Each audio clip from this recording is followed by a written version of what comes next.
On n'a pas besoin de gaspiller de l'argent pour des bêtises. Ma belle-fille a prononcé cette phrase en supprimant le groupe WhatsApp qui organisait mon anniversaire de 79 ans. 17 personnes. Mes amis, mes cousines, la voisine du troisième. Toutes effacées d'un geste. Mon fils a ajouté, sans me regarder, « Tu as déjà eu tes moments, maman ?» J'ai souri. J'ai dit merci. J'ai servi le café. Une semaine plus tard, j'ai tout vendu pour 4 800 000 € et j'ai disparu. Je m'appelle Yvette Lambert. J'ai 80 ans aujourd'hui. Je vis seule dans un appartement lumineux du 6e arrondissement de Paris, avec vue sur le jardin du Luxembourg. Personne ne sait où je suis. Personne n'a mon numéro. Et chaque matin, en buvant mon thé Earl Grey dans une tasse en porcelaine fine, je me dis que c'est la première vraie paix que je connais depuis 52 ans.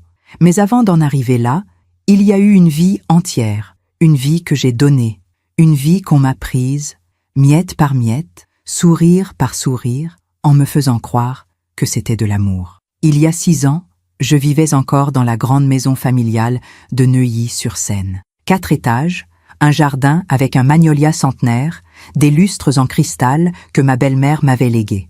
Cette maison sentait la cire d'abeille, le pain frais du dimanche matin et la lavande que je mettais dans les armoires depuis toujours. Mon mari, Robert, était parti 15 ans plus tôt. Un infarctus brutal dans son bureau, entre 2 dossiers d'avocat. Il m'avait laissé avec cette maison, un patrimoine solide, et Julien, notre fils unique. Julien que j'avais élevé comme on cultive un rosier, avec patience, sacrifice et amour absolu. À l'époque, je ne savais pas encore qu'un rosier peut avoir des épines empoisonnées.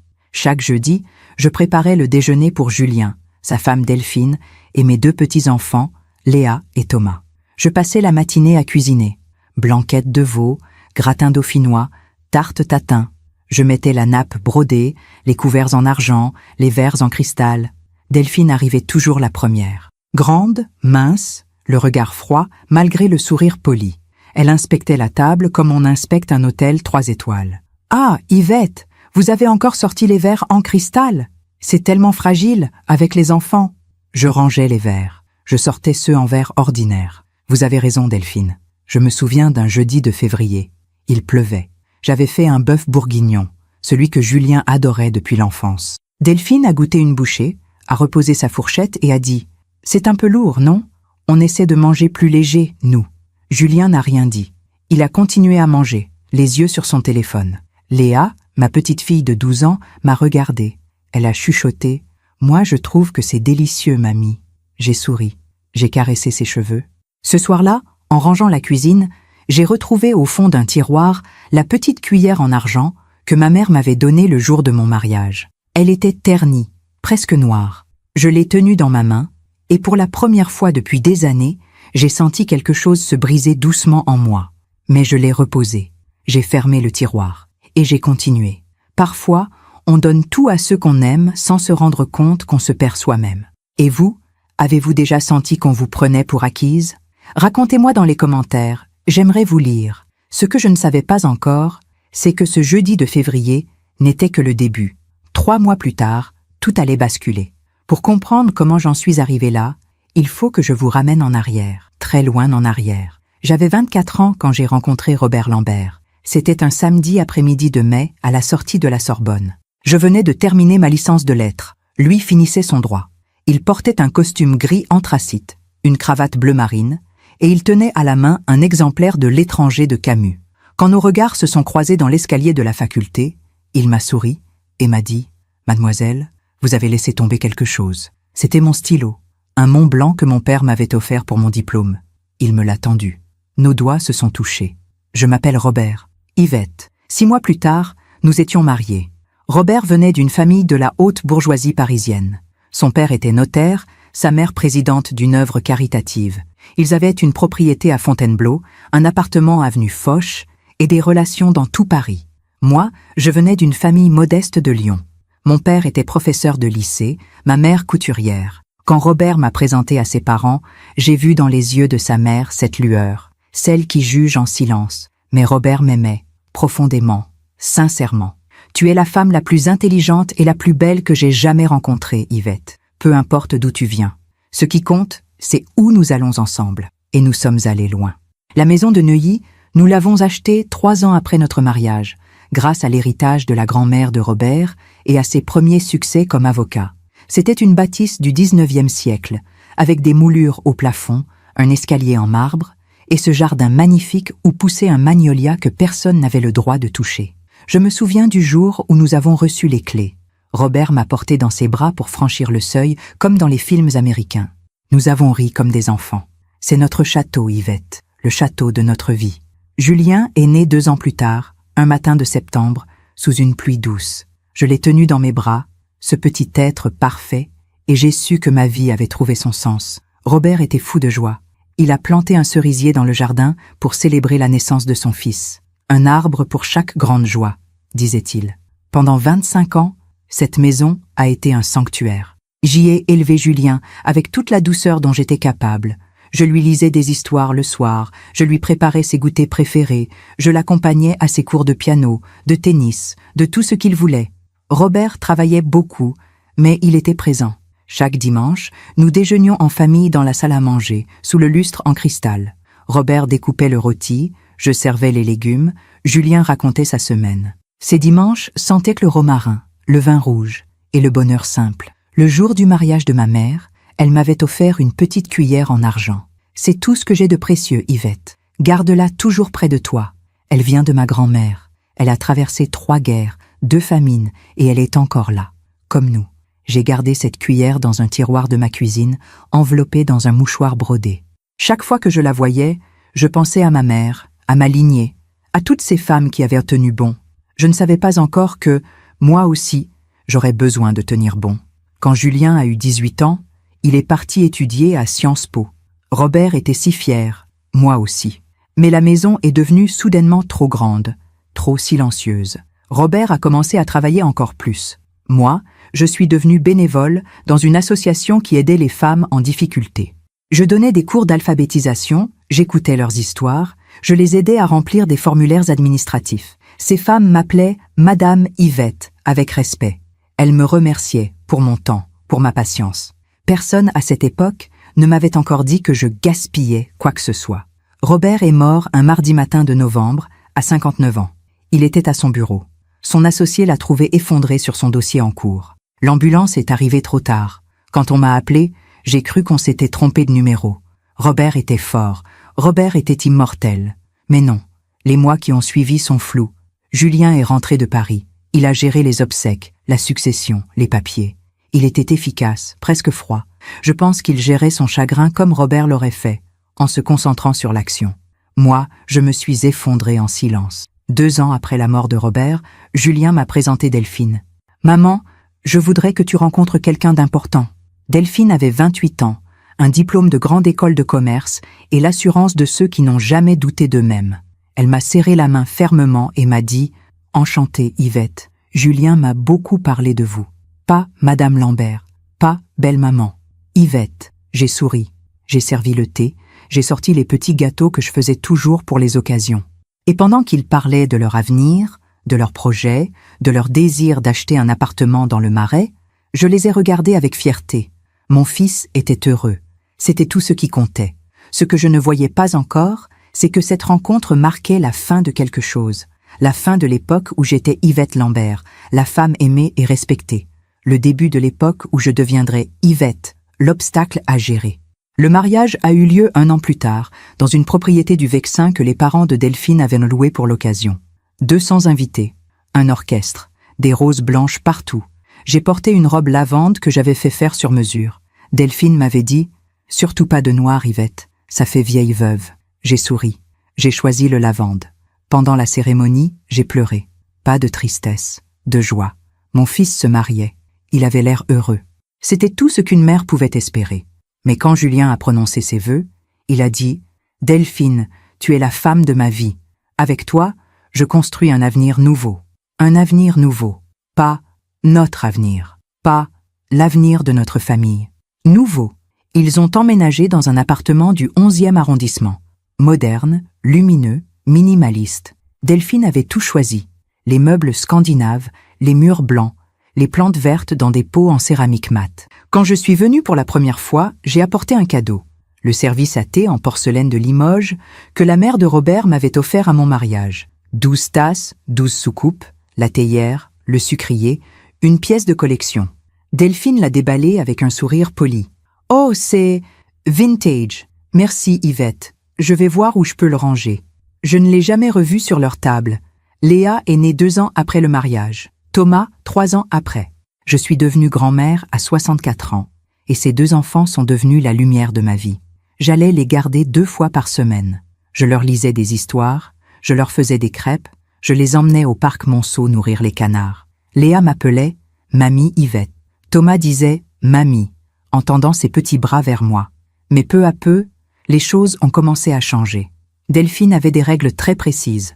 Pas de sucre après 16 heures, pas de télévision en semaine, pas de cadeau sans son approbation préalable. Un après-midi, j'ai offert à Léa une petite poupée ancienne que j'avais trouvée dans une brocante. Une poupée en porcelaine avec une robe brodée et des yeux bleus. Léa l'a adorée. Le soir, Delphine m'a appelée. « Yvette, je préfère que vous demandiez avant d'offrir des jouets aux enfants.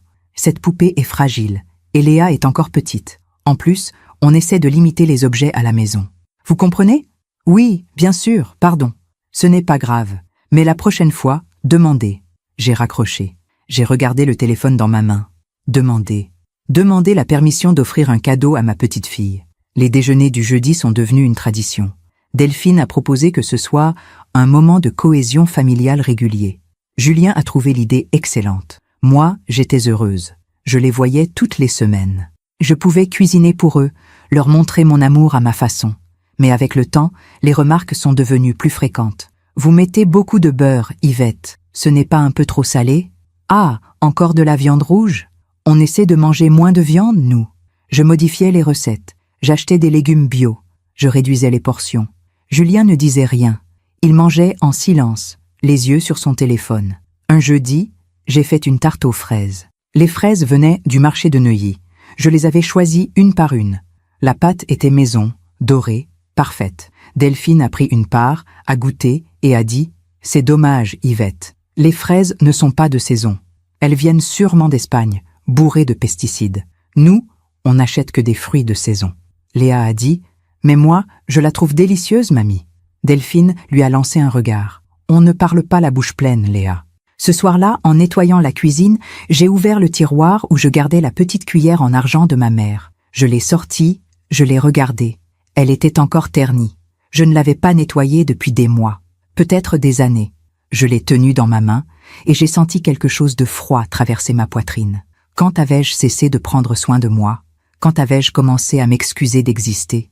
Mais je ne voulais pas voir, pas encore. Je me disais que Delphine était jeune, moderne, qu'elle voulait bien faire, que Julien était occupé par son travail, que tout le monde faisait des efforts. Je me disais que l'amour, c'était justement ça.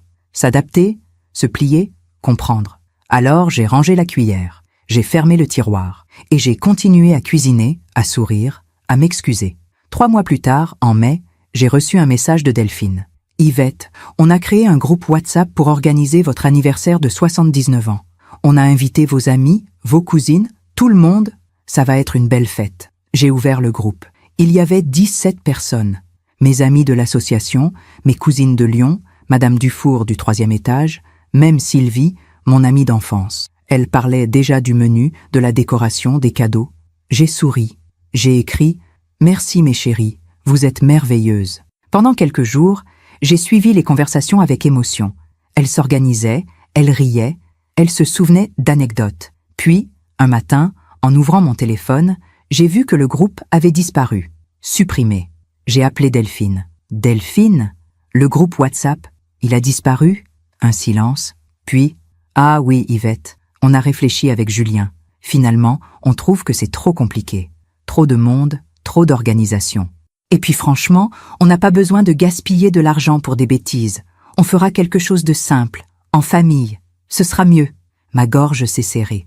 Mais elles étaient toutes contentes. Elles avaient déjà préparé des choses. « Yvette, soyez raisonnable. Vous allez avoir 79 ans, pas 18. Un gros anniversaire, c'est un peu exagéré, non ?» Le lendemain, Julien est passé à la maison. Il s'est assis dans le salon, celui où son père aimait lire le journal le dimanche. Il a pris ma main et a dit, doucement, « Maman, Delphine a raison. Tu as déjà eu tes moments, tes grands anniversaires, tes fêtes. Papa était là. C'était beau. Mais maintenant, il faut être plus modeste, plus discret. C'est mieux pour tout le monde. Tu as déjà eu tes moments. J'ai regardé mon fils, cet homme de 43 ans, en costume sur mesure, avec sa montre suisse et ses chaussures cirées. Cet homme que j'avais porté, nourri, élevé, aimé plus que ma propre vie. Et j'ai dit, tu as raison, mon chéri. Merci. Pendant que je raconte tout cela, je me demande d'où vous m'écoutez en ce moment. Écrivez le nom de votre ville en commentaire. J'aimerais savoir où mes mots voyagent. Ce soir-là, j'ai dormi très peu. Et dans le silence de ma grande maison vide, j'ai senti pour la première fois quelque chose que je n'avais jamais ressenti auparavant. La solitude absolue, même entourée. Mon anniversaire a eu lieu un dimanche après-midi, dans ma propre salle à manger. Julien, Delphine, les enfants. Personne d'autre. Delphine avait apporté un gâteau de la pâtisserie du coin. Pas celui que j'aimais. Un gâteau aux framboises et chocolat blanc, moderne, géométrique. Elle l'a posé sur la table avec un sourire. Voilà Yvette, 79 ans. C'est beau, non? J'ai souri. J'ai dit merci. Léa m'a offert un dessin qu'elle avait fait à l'école. Une maison, un soleil et « Mamie » écrit en grosses lettres roses. Je l'ai serré dans mes bras et pour la première fois de la journée, j'ai senti quelque chose de vrai. Thomas m'a donné un collier de pâte qu'il avait peint en bleu. Je l'ai mis autour de mon cou immédiatement. Il est magnifique, mon chéri. Delphine a levé les yeux au ciel. Nous avons chanté « Joyeux anniversaire ». Enfin, les enfants ont chanté. Julien a filmé avec son téléphone. Delphine a coupé le gâteau. Quand j'ai soufflé les bougies, j'ai fermé les yeux et j'ai fait un vœu. Je ne me souviens plus de ce vœu. Sans doute quelque chose comme « que ma famille soit heureuse ». C'est toujours ce que je souhaitais. Jamais pour moi. Toujours pour eux. Après le gâteau, Delphine s'est levée. « Bon, Yvette, on va y aller. Julien a une réunion tôt demain et les enfants ont école. » Il était 15h30. Léa a protesté. « Mais maman, on vient d'arriver. » « Léa, on a dit qu'on ne restait pas longtemps. Mamie est fatiguée. » J'ai regardé Julien. Il n'a rien dit. Il a mis sa veste. Quand ils sont partis, j'ai ramassé les assiettes, les serviettes en papier, les restes de gâteau. J'ai tout nettoyé en silence. Puis, je me suis assise dans le salon vide et j'ai pleuré. Pas de gros sanglots. Juste des larmes douces, continues, qui coulaient sans bruit. C'était mon anniversaire. J'avais 79 ans. Et j'étais seule. Les semaines qui ont suivi, j'ai essayé de me convaincre que tout allait bien. Je me disais, ils sont occupés, ils ont leur vie, c'est normal. Je continuais les déjeuners du jeudi. Je cuisinais, je servais, je débarrassais, je souriais quand Delphine faisait des remarques. Je hochais la tête quand Julien me donnait des conseils sur comment gérer mon temps ou comment être plus active. Tu devrais sortir plus, maman. Te faire des amis, rejoindre un club. J'avais des amis.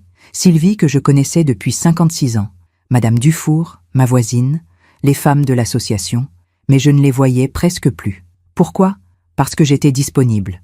Toujours disponible pour Julien, pour Delphine, pour les enfants. Si Delphine avait besoin que je garde Léa et Thomas, j'annulais mes projets. Si Julien avait besoin que je signe des papiers, je venais immédiatement. J'étais devenue une femme en attente d'être appelée, d'être utile, d'être aimée. Un après-midi de juin, Sylvie m'a téléphoné. « Yvette, ça fait des mois que je ne t'ai pas vue. On organise un déjeuner vendredi avec les filles. Tu viens ?» J'ai hésité. Puis j'ai dit « Vendredi, je ne peux pas. Je garde les enfants. »« Encore? Mais tu les gardes tout le temps ?»« C'est normal, Sylvie. Ce sont mes petits-enfants. » Un silence. Puis « Yvette, tu ne trouves pas que tu en fais trop ?» J'ai senti quelque chose se crisper dans ma poitrine. « Qu'est-ce que tu veux dire ?»« Je veux dire que tu es toujours disponible pour eux. Mais eux, ils sont où quand tu as besoin d'eux ?» J'ai raccroché rapidement. J'ai dit que je devais partir. Mais les mots de Sylvie sont restés. Ce soir-là, j'ai ouvert le tiroir de la cuisine. J'ai sorti la petite cuillère en argent. Elle était presque noire maintenant. Je ne l'avais pas nettoyée depuis des années. Je l'ai regardée et j'ai pensé à ma mère, à ce qu'elle m'aurait dit si elle avait été là. « Yvette, tu te laisses effacer. » Mais je ne voulais pas l'entendre. Pas encore. Alors j'ai rangé la cuillère. Et j'ai continué. En juillet, Julien et Delphine sont partis 3 semaines en vacances en Toscane. Ils ne m'ont pas proposé de les accompagner. « On a besoin de temps en famille, maman. Juste nous 4. Tu comprends ?» J'ai dit oui, bien sûr. C'était normal. Mais quand ils sont partis, j'ai réalisé que je n'avais reçu aucune carte postale, Aucun appel. Juste 2 messages de Delphine. Tout va bien. Les enfants s'amusent. On rentre dimanche. Bisous. Bisous. Pendant ces 3 semaines, je suis restée seule dans la grande maison de Neuilly. Je marchais dans les pièces vides. Je regardais les photos sur les murs. Robert et moi le jour de notre mariage. Julien enfant, avec ses boucles blondes. Les vacances en Bretagne. Les Noëls. Les anniversaires. Toute une vie de bonheur, figée dans des cadres dorés. Mais où était ce bonheur maintenant? Un soir, j'ai reçu un coup de téléphone de Madame Dufour. « Yvette, c'est Louise. Je voulais vous prévenir. Je pars en maison de retraite la semaine prochaine. Ma fille a insisté. Elle dit que je ne peux plus rester seule. Oh, Louise, je suis désolée. Ne soyez pas désolée. C'est mieux comme ça. Mais je voulais vous dire, faites attention à vous. Ne vous laissez pas oublier. » Elle a raccroché. « Ne vous laissez pas oublier. » En août, j'ai proposé à Julien de venir déjeuner. Juste lui et moi, comme avant. « Maman, je suis débordée en ce moment.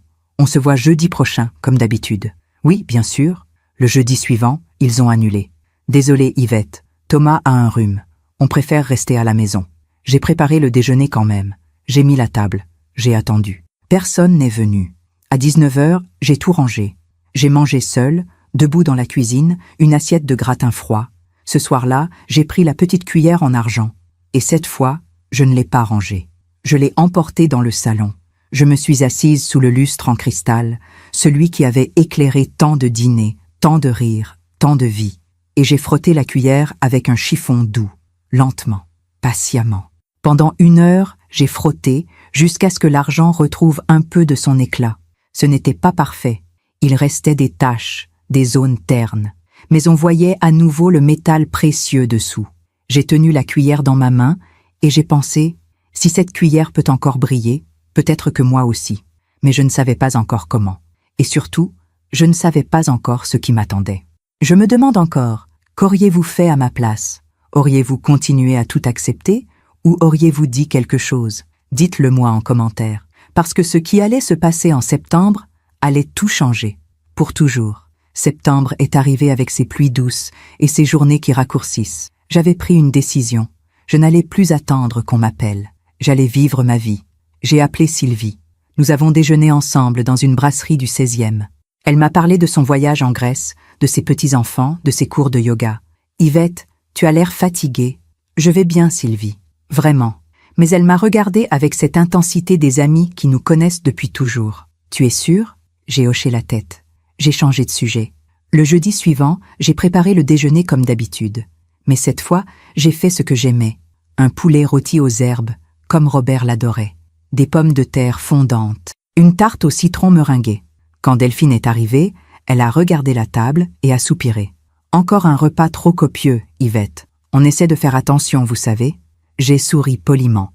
Mais pour la première fois, je n'ai pas répondu « Vous avez raison ».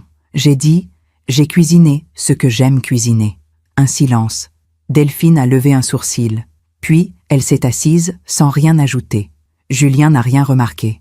Après le déjeuner, pendant que je faisais la vaisselle, j'ai entendu Julien et Delphine parler dans le salon. Ils pensaient que je ne les entendais pas, mais la porte était entr'ouverte. Delphine disait « Il va vraiment falloir qu'on discute de la maison, Julien. » Je sais. Mais ce n'est pas le moment. Quand, alors?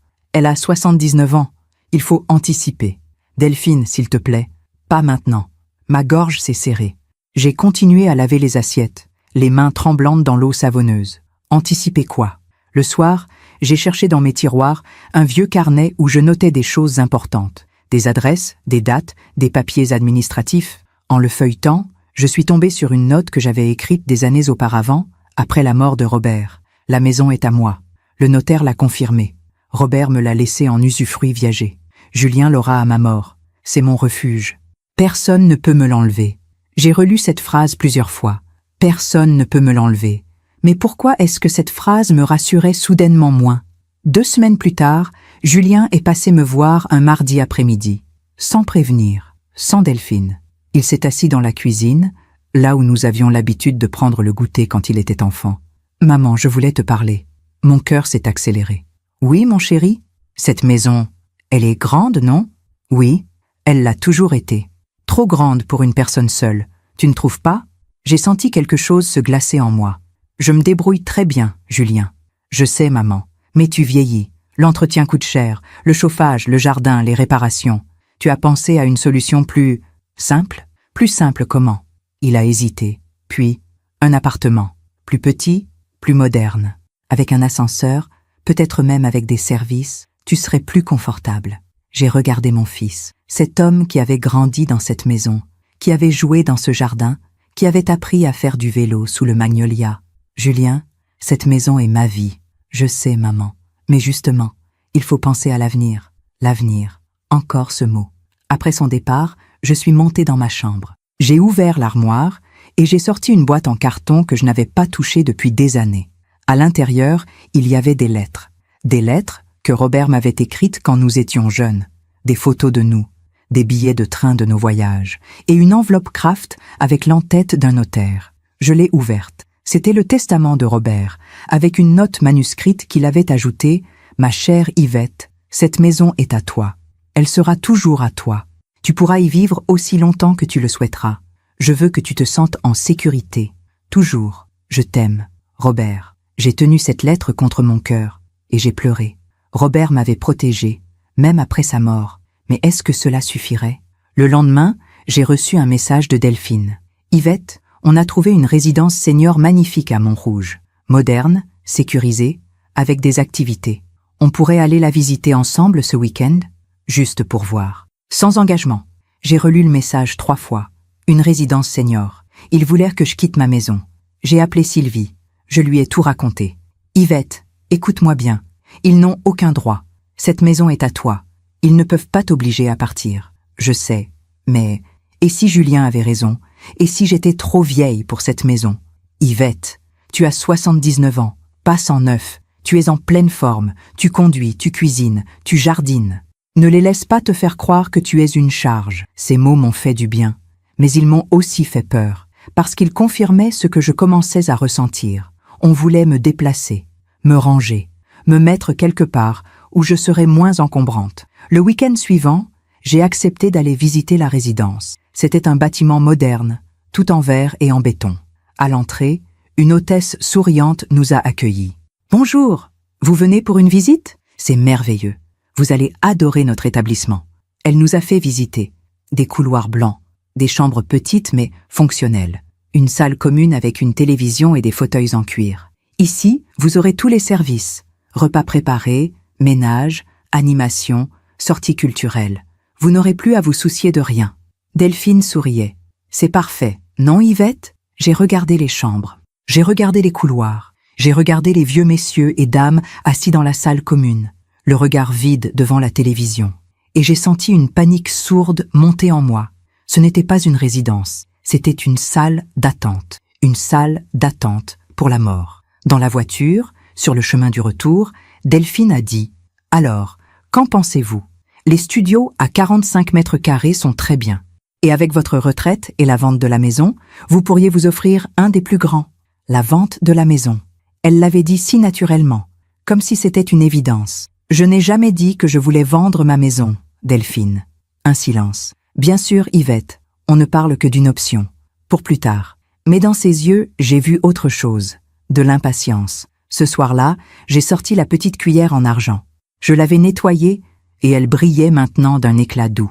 Je l'ai tenue dans ma main et j'ai pensé à ma mère, à ma grand-mère, à toutes ces femmes qui avaient survécu, qui avaient tenu bon. Et j'ai compris quelque chose. Cette cuillère avait traversé 3 guerres. Elle avait survécu à des famines, à des pertes, à des trahisons. Elle était encore là. Et moi aussi, j'étais encore là. Mais ce que je ne savais pas encore, c'est qu'il y avait pire à venir. Parce qu'en octobre, j'allais découvrir la vérité. Et cette vérité allait tout changer. Octobre est arrivé avec ses feuilles dorées et son vent froid. Un jeudi matin, Julien m'a appelé. « Maman, je dois passer à la maison cet après-midi. J'ai des documents à te faire signer pour tes impôts. »« D'accord, mon chéri. » Il est arrivé vers 15 heures avec sa mallette en cuir et son air pressé. « Désolé, je ne peux pas rester longtemps. J'ai un rendez-vous à 17 heures. » Il a posé des papiers sur la table de la cuisine.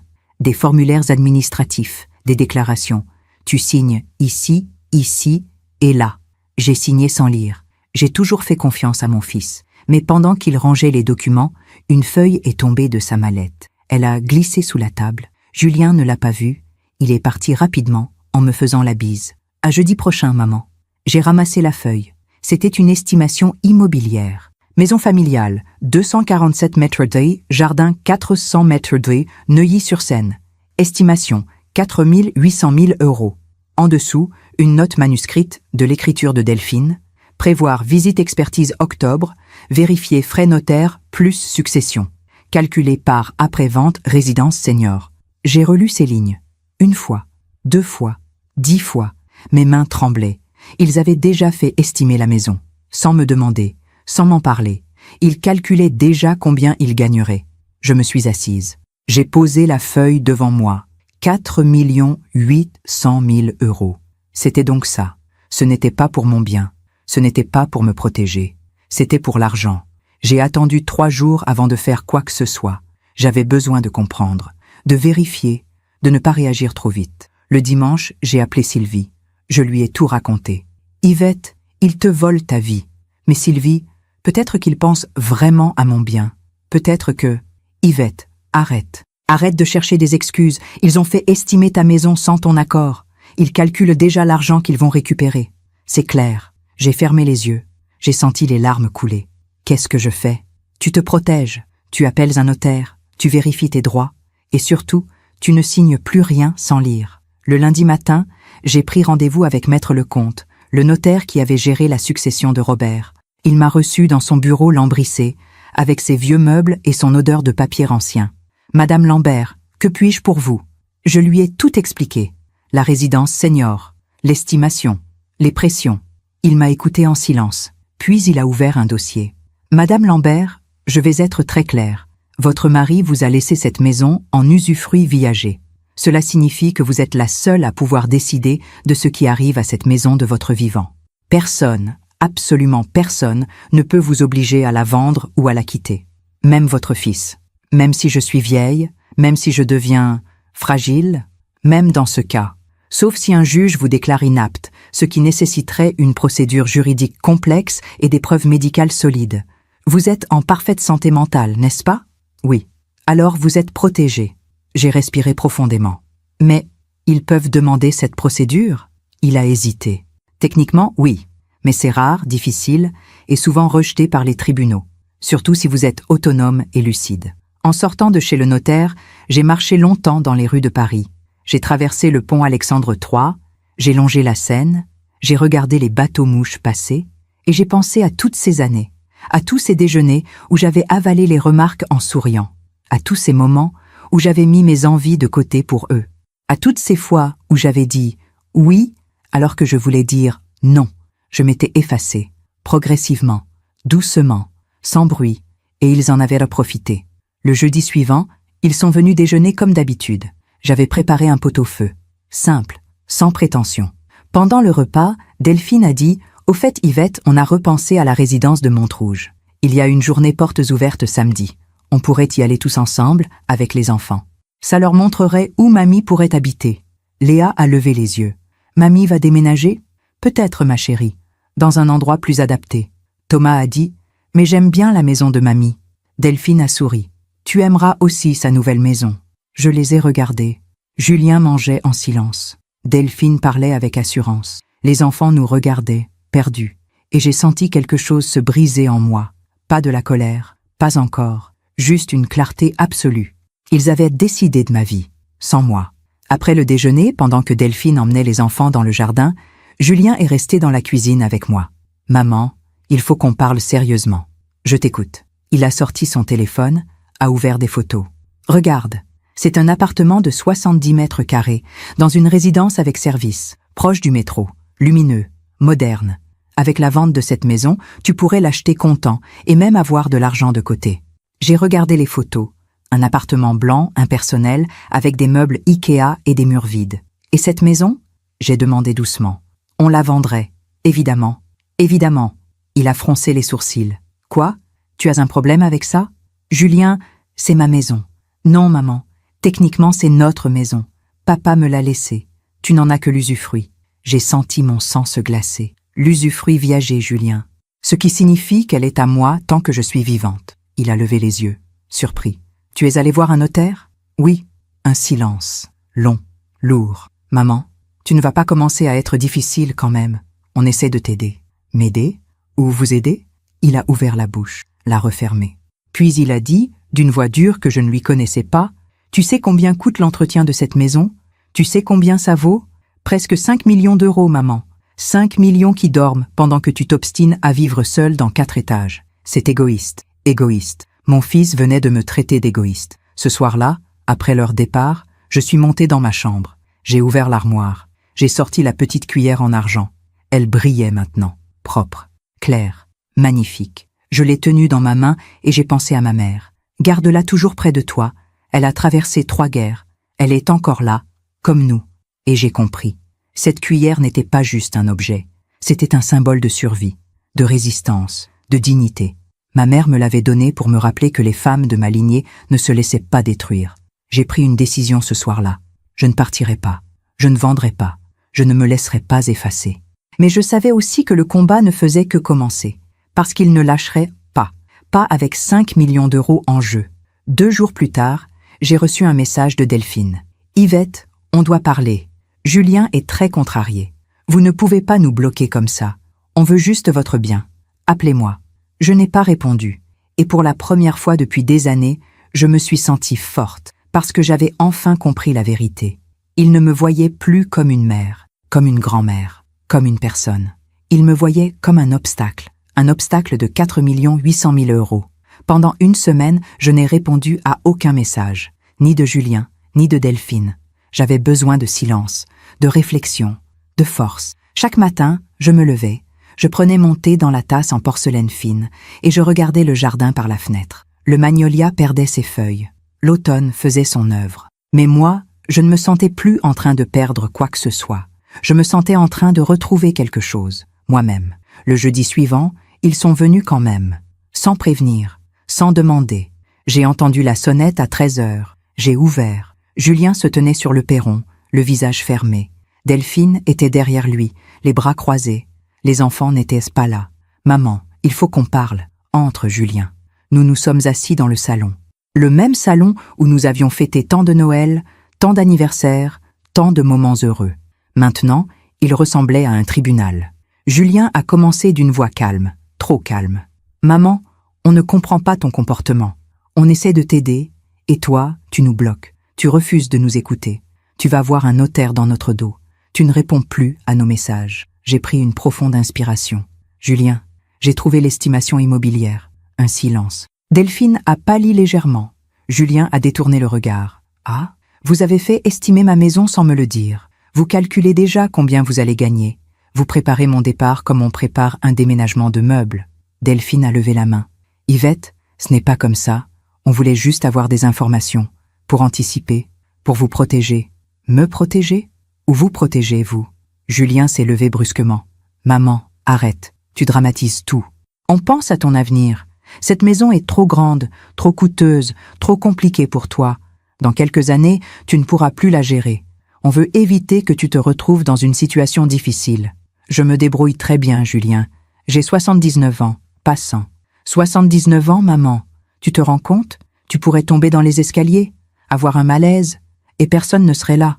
J'ai un téléphone, j'ai des voisins, j'ai des amis qui ont tout ton âge et qui ne peuvent rien faire. » Sa voix était montée. Pour la première fois de ma vie, mon fils me criait dessus.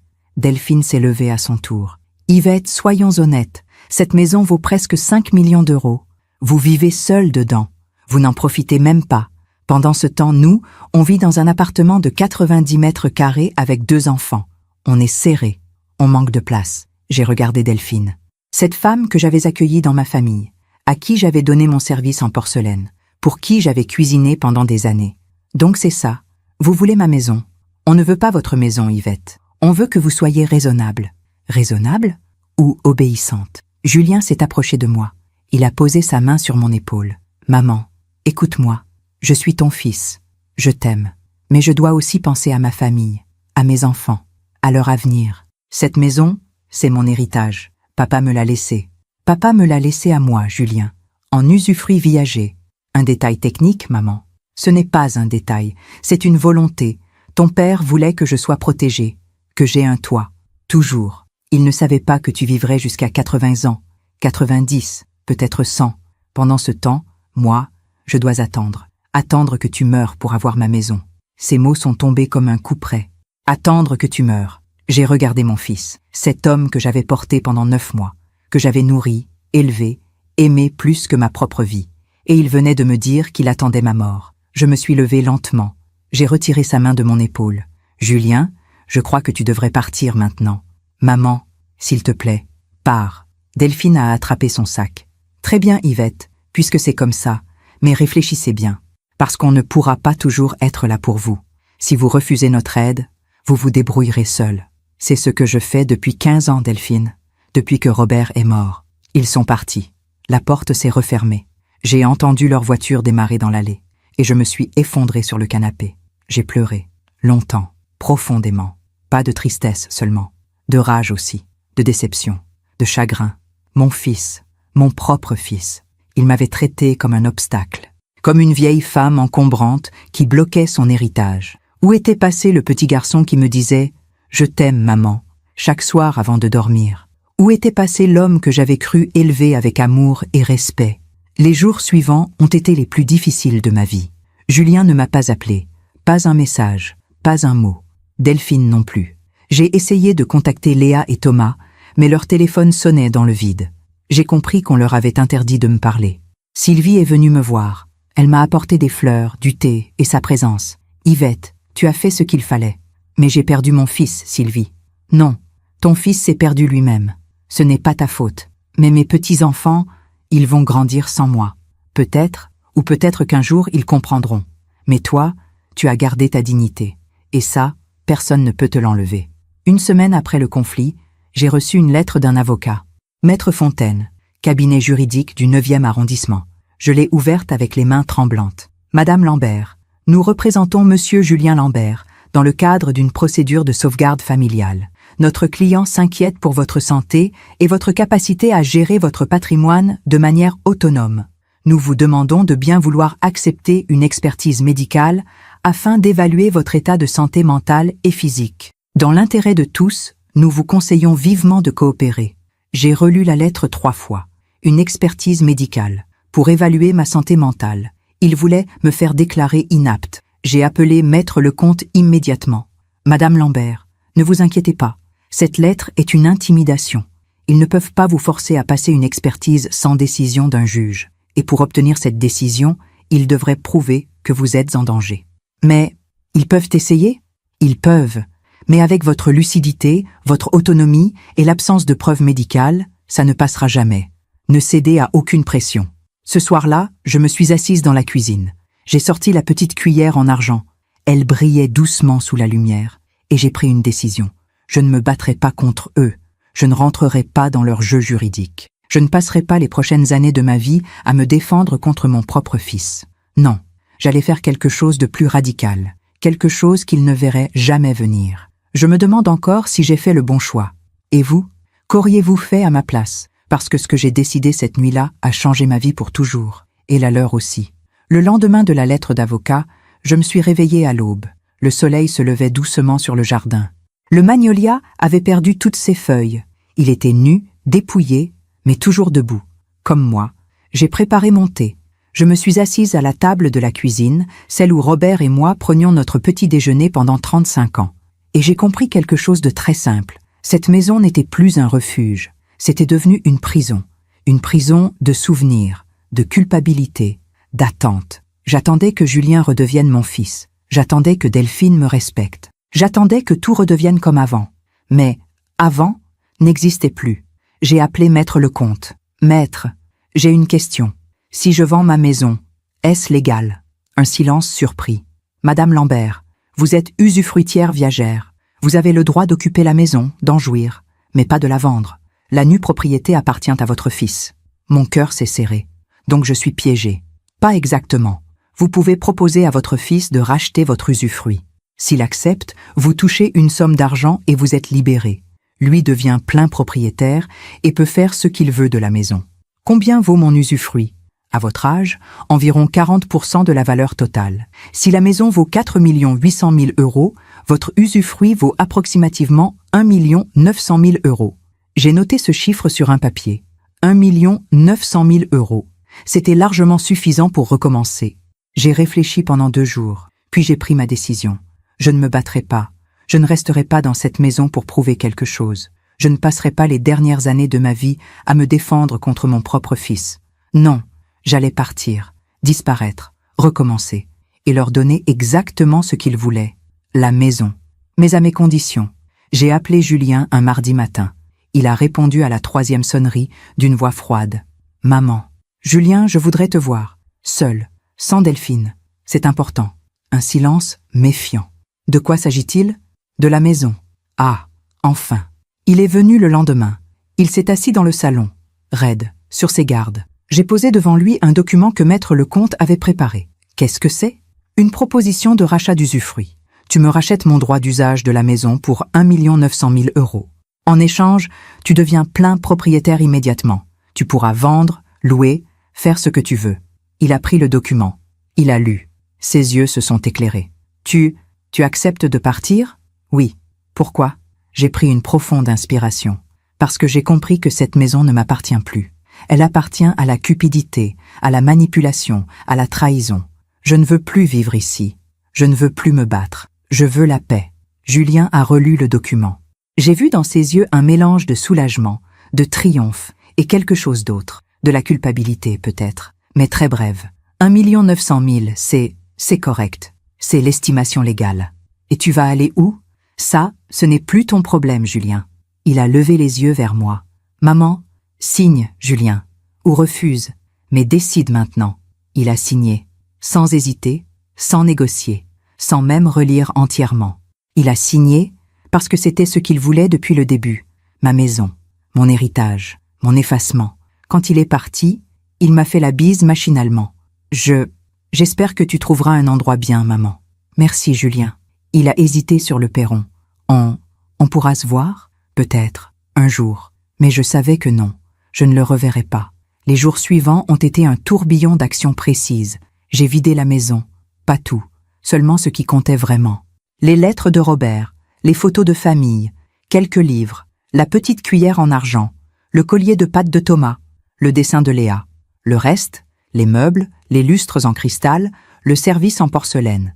Je l'ai donné à des associations caritatives, aux femmes que j'avais aidées pendant des années, à celles qui recommencèrent leur vie avec rien. Elles ont pleuré en recevant ces dons. Madame Yvette, c'est trop. Non, c'est juste ce qu'il faut. Prenez-en soin. J'ai appelé mes amies une par une. Sylvie d'abord. Yvette, tu es sûre? Certaine. Où vas-tu aller? Je ne peux pas te le dire. Pas maintenant.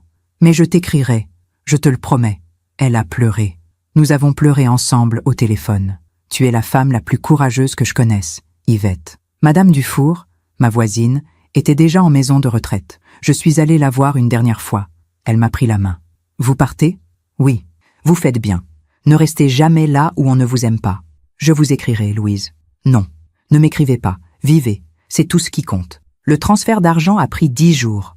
1 900 000 euros sur mon compte bancaire. Je n'avais jamais vu autant d'argent de ma vie. Mais ce n'était pas l'argent qui comptait. C'était la liberté. J'ai cherché un appartement à Paris, loin de Neuilly, loin des souvenirs. J'ai trouvé un 3 pièces au 6e étage d'un immeuble haussmannien du 6e arrondissement, vue sur le jardin du Luxembourg. Lumineux, calme, parfait. Je l'ai acheté content. Madame Lambert, vous êtes sûre? Sans crédit? A demandé l'agent immobilier, surpris. Certaine.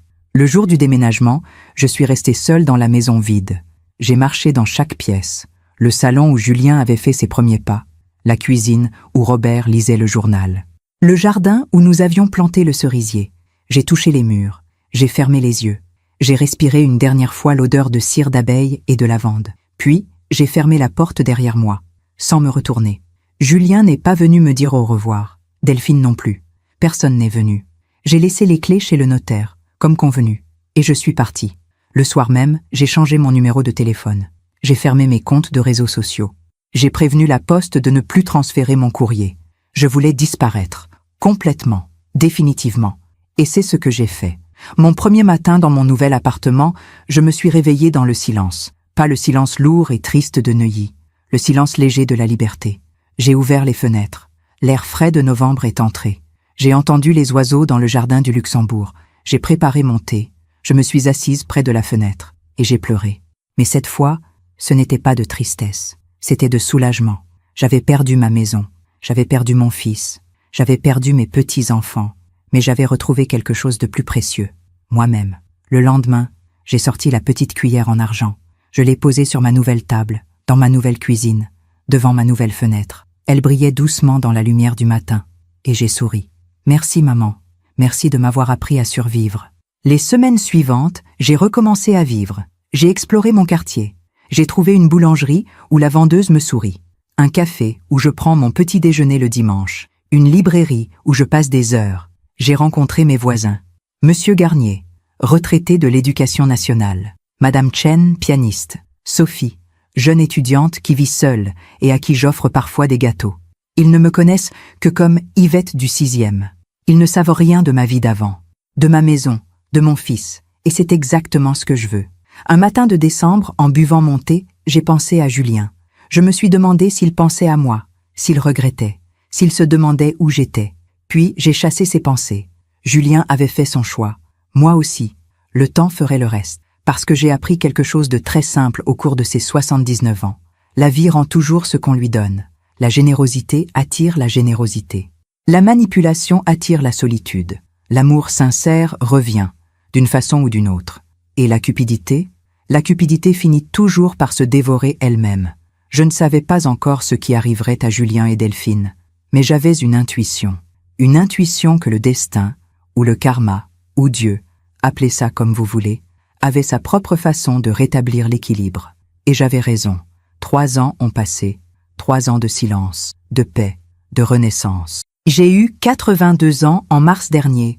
Je les ai célébrés seuls, avec un gâteau au citron que j'ai acheté à la pâtisserie du coin et une bouteille de champagne que j'ai bu en regardant le soleil se coucher sur le jardin du Luxembourg. C'était simple, c'était beau, c'était à moi.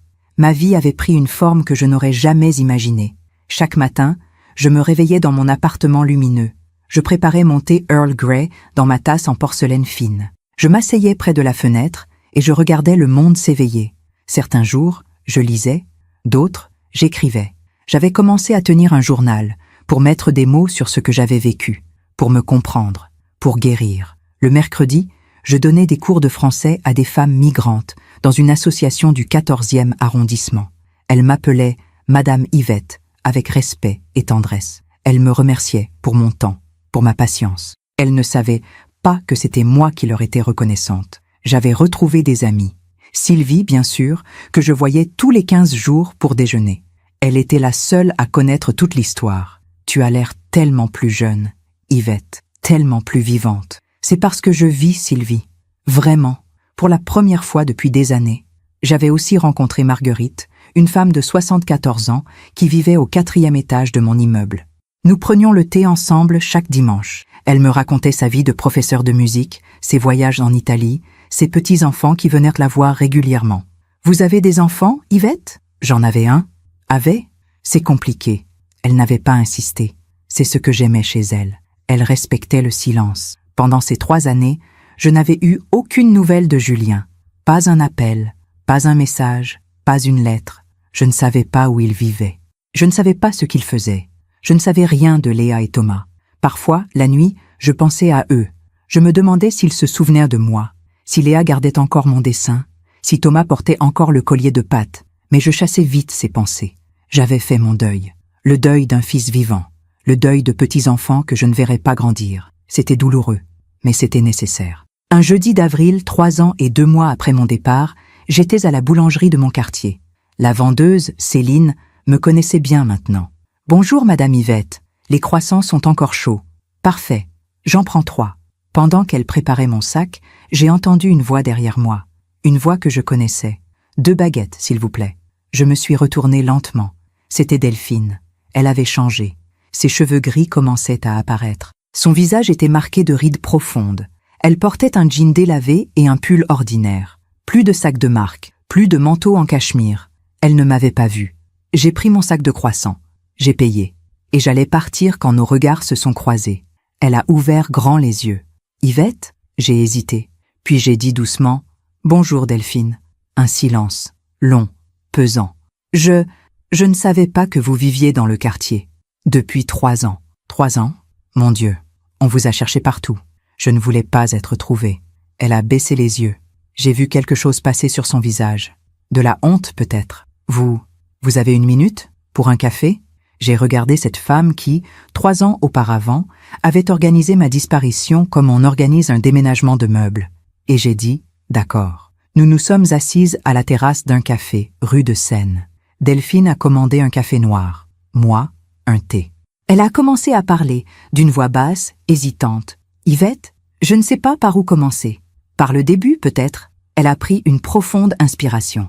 Après votre départ, Julien a vendu la maison pour 4 700 000 €. Moins que prévu, parce que le marché avait baissé et qu'il était pressé. Pressé? Oui, il voulait l'argent rapidement, pour investir. Investir dans quoi? Dans une start-up, une entreprise de technologie médicale. Un ami lui avait dit que c'était l'affaire du siècle, qu'on allait gagner des millions. J'ai compris où cette histoire allait.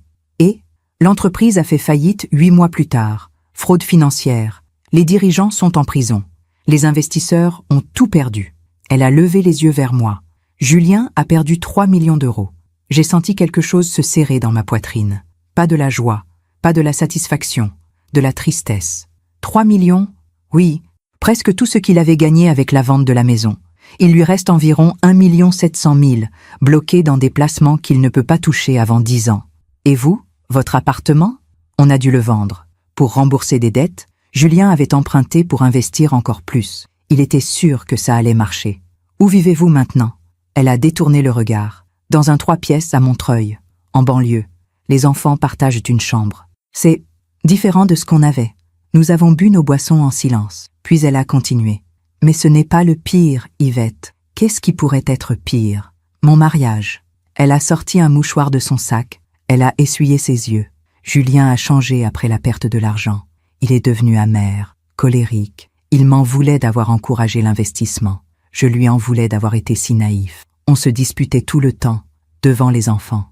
C'était horrible. Vous êtes divorcés? Non, mais on aurait dû.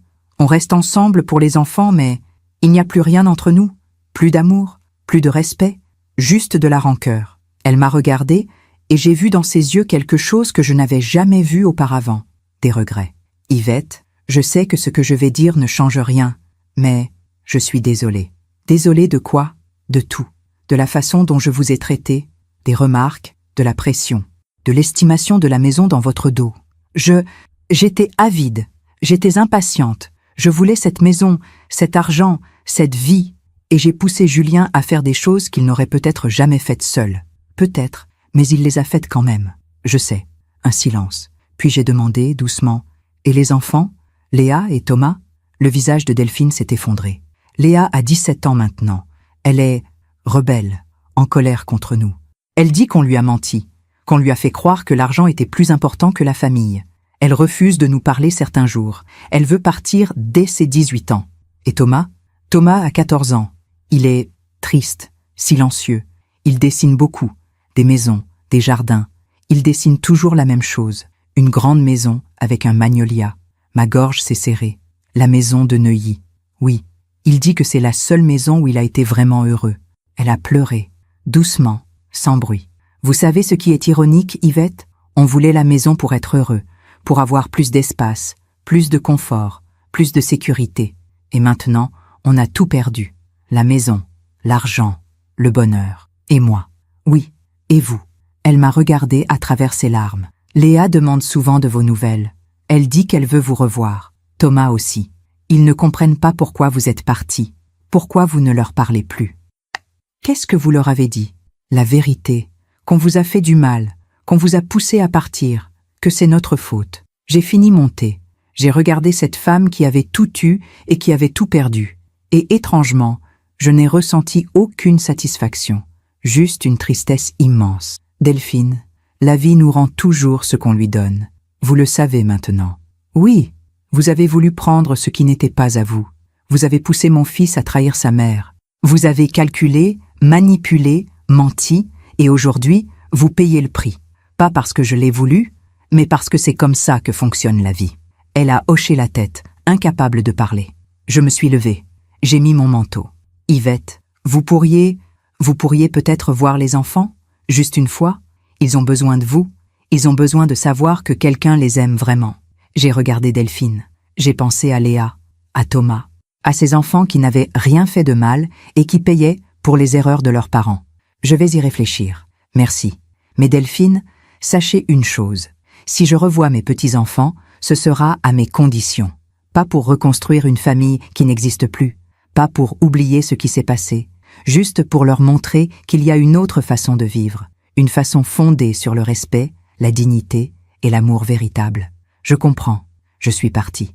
En marchant dans les rues de mon quartier, j'ai pensé à cette rencontre. 3 ans. 3 ans avaient suffi pour que leur vie s'effondre. Pas par ma faute, pas par vengeance, simplement par les conséquences naturelles de leur propre choix. Ils avaient voulu l'argent. Ils l'avaient eu. Et cet argent les avait détruits. Le soir, en buvant mon thé près de la fenêtre, j'ai repensé à la phrase que ma mère répétait souvent. La vie finit toujours par rendre ce qu'on lui donne. Elle avait raison. Julien et Delphine avaient donné de la cupidité. Ils avaient récolté de la ruine. Ils avaient donné de la trahison. Ils avaient récolté de la solitude. Ils avaient donné de l'égoïsme. Ils avaient récolté du malheur. 2 semaines plus tard, j'ai reçu une lettre. Une enveloppe blanche avec une écriture ronde et appliquée. Je l'ai ouverte. Chère mamie Yvette, je ne sais pas si tu te souviens de moi. Je suis Léa. J'ai 17 ans maintenant. Maman m'a dit qu'elle t'avait vu. Je voulais te dire que tu me manques, que Thomas et moi, on pense souvent à toi, qu'on aimerait te revoir. Pas pour que tu reviennes dans notre vie comme avant. On sait que ce n'est pas possible. Mais juste pour te voir, pour te parler, pour te dire qu'on t'aime. Maman et papa ont fait des erreurs, des grosses erreurs. Mais nous, on n'a rien fait. On était juste des enfants. Et maintenant, on est plus grands et on comprend mieux. Si tu veux bien, j'aimerais qu'on se voie. Juste toi, Thomas et moi. Pas les parents. Juste nous. Je t'embrasse très fort. Léa PS. Thomas a gardé ton collier de pâte.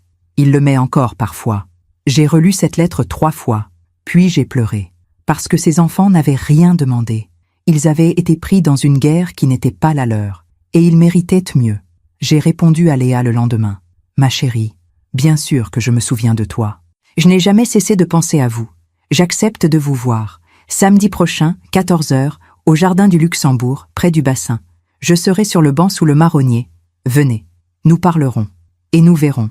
Je vous embrasse. Mamie Yvette. Le samedi suivant, à 14h précise, j'étais assise sur le banc. Mon cœur battait fort. J'avais mis une robe lavande, celle que je portais aux grandes occasions.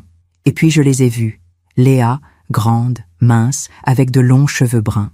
Thomas, presque aussi grand qu'elle, avec ses yeux bleus et son air sérieux. Ils marchaient envers moi, lentement, comme s'ils avaient peur que je disparaisse. Quand ils m'ont vu, Léa a couru. Elle s'est jetée dans mes bras et elle a pleuré. « Mamie, mamie ?» Thomas est arrivé à son tour. Il s'est blotti contre moi sans rien dire. Et nous sommes restés là, tous les 3, enlacés, à pleurer en silence. Nous avons parlé pendant 3 heures. Ils m'ont raconté leur vie, l'école, leurs amis, leurs rêves. Léa veut devenir avocate pour les droits des femmes. Parce que j'ai vu comment on peut manipuler les gens, mamie. Je veux défendre ceux qui n'ont pas de voix. Thomas veut devenir architecte. Je veux construire des maisons où les gens sont heureux.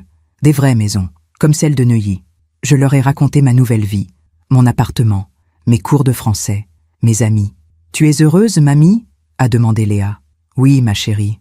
Pour la première fois depuis longtemps. C'est bien. Tu mérites d'être heureuse. » Quand nous nous sommes quittés, j'ai pris la main de Léa. « Ma chérie, je veux que tu saches quelque chose. Ce qui s'est passé entre vos parents et moi ne change rien à l'amour que j'ai pour vous. Rien. Vous êtes mes petits-enfants. Vous le serez toujours. On peut te revoir? Oui, quand vous voulez. Mais sans vos parents. Pas encore. Peut-être un jour. Mais pas maintenant. On comprend. » Thomas a sorti quelque chose de son sac. C'était le collier de pâte que je lui avais offert quand il avait 4 ans. Je l'ai gardé, mamie. Toujours. Il l'a mis autour de son cou. Je l'ai serré dans mes bras. « Tu es un bon garçon, Thomas. Ne l'oublie jamais. » En les regardant partir, main dans la main, j'ai senti quelque chose de doux se déposer sur mon cœur. De l'espoir. Parce que oui, j'avais perdu mon fils. Oui, j'avais perdu ma maison. Oui, j'avais tout quitté. Mais mes petits-enfants, eux, ne m'avaient pas perdu. Et ça, c'était peut-être la plus belle des justices. Le soir, j'ai sorti la petite cuillère en argent. Je l'ai posée sur ma table. Elle brillait dans la lumière douce de ma lampe, et j'ai pensé à ma mère, à ma grand-mère, à toutes ces femmes qui avaient tenu bon. La vie finit toujours par rendre ce qu'on lui donne. J'avais donné de l'amour, de la patience, du sacrifice, et la vie me rendait la paix, la dignité, et l'amour de ceux qui comptaient vraiment. Quant à Julien et Delphine, ils vivaient maintenant avec les conséquences de leur choix. Pas parce que je l'avais voulu, mais parce que c'est ainsi que fonctionne le monde. Le karma n'est pas une vengeance, c'est un équilibre. Et cet équilibre, je l'avais retrouvé. Aujourd'hui, j'ai 83 ans. Je suis assise près de ma fenêtre, dans mon appartement du 6e arrondissement. Le soleil de juin inonde ma cuisine. Mon thé refroidit doucement dans ma tasse en porcelaine fine. Et je regarde ma vie avec une clarté que je n'ai jamais eue auparavant. 4 ans se sont écoulés depuis mon départ de Neuilly. 4 ans depuis que j'ai tout quitté pour me retrouver. Quand je repense à cette époque, au déjeuner du jeudi, aux remarques de Delphine, au silence de Julien, j'ai l'impression de regarder la vie d'une autre femme. Cette Yvette-là n'existe plus. Elle s'est effacée progressivement, remplacée par une femme que je reconnais enfin, une femme qui ose dire non, une femme qui se respecte, une femme qui choisit sa paix plutôt que l'approbation des autres. Ma vie aujourd'hui est simple, certains diraient même ordinaire, mais c'est cette simplicité qui fait toute sa beauté. Le matin, je me lève sans réveil. Je prends mon petit déjeuner lentement, en écoutant les oiseaux du jardin du Luxembourg. Je lis le journal, j'écris dans mon carnet. Le mercredi, je donne mes cours de français aux femmes migrantes. Fatima, Amina, Rachida, elles sont devenues mes amies. Elles me racontent leur pays, leurs voyages, leurs espoirs. Elles me remercient pour mon temps, mais c'est moi qui leur dois tout. Elles m'ont rappelé que recommencer est toujours possible, qu'on peut perdre sa maison, sa famille, son pays, et pourtant continuer à construire quelque chose de beau. Le dimanche, je déjeune avec Marguerite, ma voisine du 4e. Nous parlons de tout et de rien, de livres, de musique, de politique, de nos souvenirs. Elle ne connaît pas toute mon histoire. Personne ici ne la connaît vraiment, à part Sylvie. Et c'est exactement ce que je veux. Je ne suis pas Yvette la victime. Je ne suis pas Yvette la femme abandonnée par son fils. Je suis simplement Yvette, une femme qui vit, qui respire, qui existe. 2 fois par mois, je vois Léa et Thomas. Nous nous retrouvons dans des cafés, des musées, des parcs. Nous parlons, nous rions. Parfois, nous pleurons. Léa a 18 ans maintenant. Elle est entrée à l'université en droit. Elle est brillante, passionnée, déterminée. Mamie, un jour, je veux défendre les femmes comme toi, celles qu'on essaie de faire taire, celles qu'on veut effacer. Tu le feras, ma chérie, j'en suis certaine. Thomas a 15 ans. Il dessine toujours. Des maisons, des jardins, des arbres. Il m'a montré ses carnets l'autre jour. Chaque dessin est magnifique. Tu construiras de belles choses, Thomas. Des choses où les gens seront heureux. Comme la maison de Neuilly. Mieux encore, parce que tu construiras avec ton cœur. Ils me demandent parfois des nouvelles de leur père. Je reste honnête, mais douce. Je ne lui parle plus, mes chéris, et je ne sais pas si je lui reparlerai un jour. Tu lui en veux encore ? A demandé Léa un jour. J'ai réfléchi longuement avant de répondre. Non, je ne lui en veux plus. La colère est partie. Mais le pardon ne signifie pas l'oubli. Et il ne signifie pas non plus que je doive rouvrir la porte. C'est triste. Oui, mais c'est la vie. Parfois, aimer quelqu'un signifie le laisser partir. Il y a 6 mois, Julien m'a écrit. Une lettre manuscrite, déposée chez le notaire qui l'a transmise à Sylvie, qui me l'a apportée. Il n'avait pas mon adresse. Il ne savait pas où j'étais. Mais il savait que Sylvie me la ferait parvenir. J'ai gardé cette lettre dans un tiroir pendant 3 semaines, avant de l'ouvrir. Quand je l'ai enfin fait, mes mains tremblaient. Maman, je ne sais pas si tu liras cette lettre. Je ne sais pas si tu voudras même l'ouvrir. Mais je devais l'écrire. Je sais que je t'ai fait du mal. Je sais que j'ai trahi ta confiance, ton amour, ta générosité. Je sais que j'ai choisi l'argent plutôt que toi.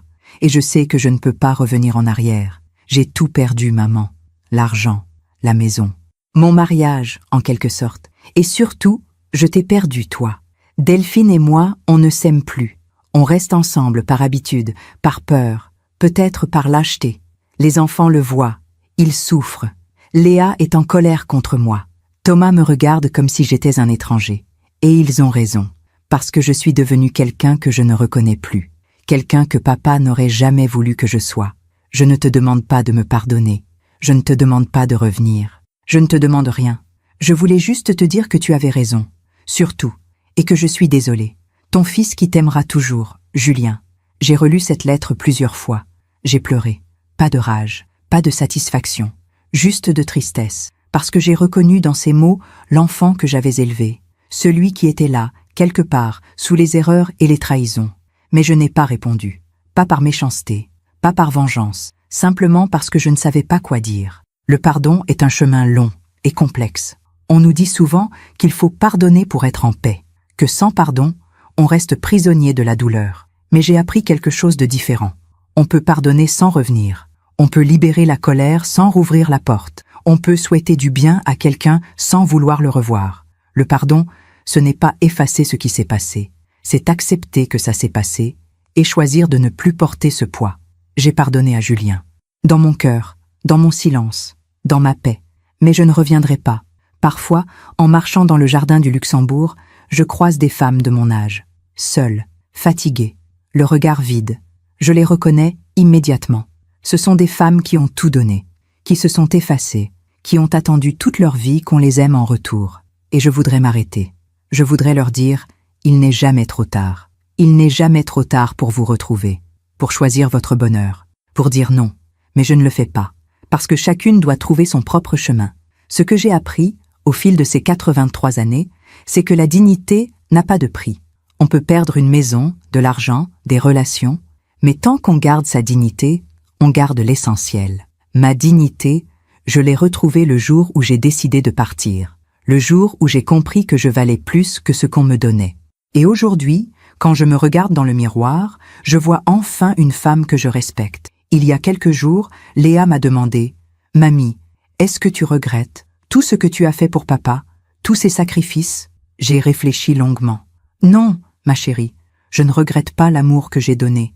L'amour n'est jamais un gaspillage, mais je regrette de m'être oubliée, de m'être effacée, de ne pas avoir compris plus tôt que s'aimer soi-même n'est pas de l'égoïsme. C'est de la survie. Et maintenant, tu es heureuse ? Oui, pour la première fois depuis très longtemps. Ce matin, j'ai sorti la petite cuillère en argent de ma mère. Elle est toujours là, sur ma table de cuisine. Je la regarde chaque jour. Elle brille maintenant d'un éclat magnifique, propre, clair, indestructible. Comme moi, cette cuillère a traversé 3 guerres, 2 famines, des trahisons, des pertes, et elle est encore là. Ma mère me l'avait donnée pour me rappeler une chose. Nous sommes plus fortes que nous le croyons. Si je pouvais dire une chose aux femmes qui m'écoutent aujourd'hui, ce serait celle-ci. Ne vous laissez jamais effacer. Ne laissez personne vous convaincre que vos désirs ne comptent pas, que vos besoins sont des caprices, que votre existence est un fardeau. Vous avez le droit d'exister pleinement, de prendre de la place, de dire non, de partir si nécessaire. Ce n'est pas de l'égoïsme, c'est de la dignité. Et si vous avez déjà tout donné, si vous vous êtes déjà effacé, sachez qu'il n'est jamais trop tard. J'avais 79 ans quand j'ai recommencé, 83 aujourd'hui. Et je vis la période la plus heureuse de ma vie. Alors ne laissez personne vous dire que vous êtes trop vieille, trop fatiguée, trop tard. La vie commence quand on décide de se respecter. Chaque soir, avant de me coucher, je tiens la petite cuillère dans ma main. Et je pense à ma mère, à ma grand-mère, à toutes ces femmes de ma lignée qui ont tenu bon. Je pense aussi à Fatima, Amina, Rachida, à Léa qui deviendra avocate, à toutes ces femmes qui continuent à se battre, à se relever, à briller. Nous sommes plus fortes que nous le croyons. Demain, je retrouverai Léa et Thomas au jardin du Luxembourg. Nous parlerons, nous rirons, nous ferons des projets. Après-demain, je donnerai mes cours de français. Je verrai le sourire de Fatima quand elle réussira enfin à conjuguer l'imparfait. Dimanche, je déjeunerai avec Marguerite. Nous parlerons de la dernière exposition au musée d'Orsay. Et chaque jour, je me réveillerai dans mon appartement lumineux, avec vue sur le jardin du Luxembourg, et je me dirai « Yvette, tu as réussi, tu as survécu, tu as choisi ta dignité, et tu es libre. » Si mon histoire peut aider ne serait-ce qu'une femme à ouvrir les yeux, alors tout cela aura eu un sens. Si une seule personne qui m'écoute comprend qu'elle a le droit de choisir sa paix, alors mes 83 ans de vie n'auront pas été vains, parce que nos histoires ne sont pas juste les nôtres. Elles appartiennent à toutes celles qui viendront après nous. La petite cuillère en argent de ma mère repose sur ma table. Elle a traversé le temps. Elle a survécu, comme elle, comme moi, comme vous. Alors, aujourd'hui, je vous dis, prenez soin de vous, respectez-vous, aimez-vous. Ne laissez personne vous réduire à moins que ce que vous êtes. Vous êtes précieuse, vous êtes importante, Vous êtes irremplaçable et vous méritez une vie où vous brillez. Merci de m'avoir écouté jusqu'au bout. Si cette histoire a touché votre cœur, abonnez-vous et activez la cloche pour entendre d'autres femmes qui ont transformé la douleur en sagesse. Chaque jour, une femme, une leçon de vie. Partagez cette histoire avec quelqu'un que vous aimez. Parfois, une histoire change toute une journée. Que Dieu vous bénisse et à très bientôt.